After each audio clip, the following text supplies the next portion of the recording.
Welcome back. We're on part 2 of the second stretch to help eliminate low back pain or back pain in general.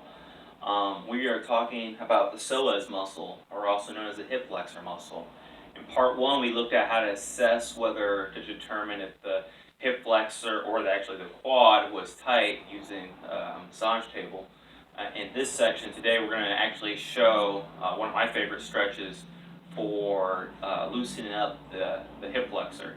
Now, if you have a partner, there's a lot of other ways you can do this, but if you're by yourself, this is probably one of the best ways to actually get a good stretch on this. This is not the only way to stretch this, but this is one good way that's you can work your way in. So, what you're going to probably need is a chair or a Swiss ball. And what we're going to do, we're going to almost be in like a hurler type of position or a kind of a lunge stance here. You'll want a padded mat or something for your knee down here because a hard surface was not going to be good if you're going to be on your knee here. So what we're going to do, you're going to be have a neutral spine. You're going to be up nice and tall, and you're kind of using the Swiss ball for a little bit of support.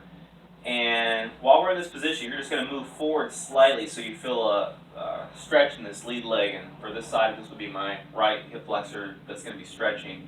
And what we're going to do a contract, relax technique. So what I'm going to try to do is actually contract my leg as if I was kicking it through the ground, like it is moving up this way. You won't see it do that, but that's the motion. I'm going to move it that way, like I'm actually trying to go through the ground. So I'm going to contract my leg forward for about 5 to 6 seconds.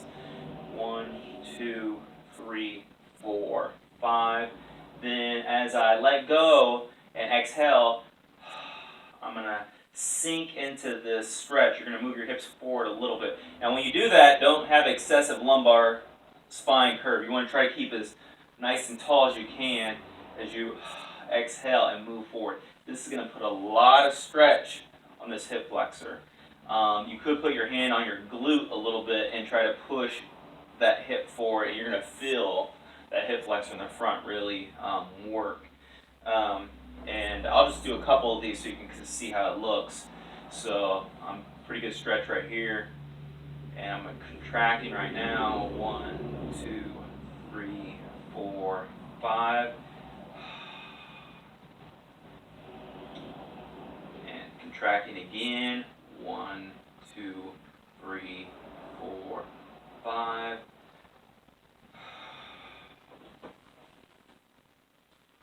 And one more time. Contracting. 1, 2, 3, 4, 5. And yeah.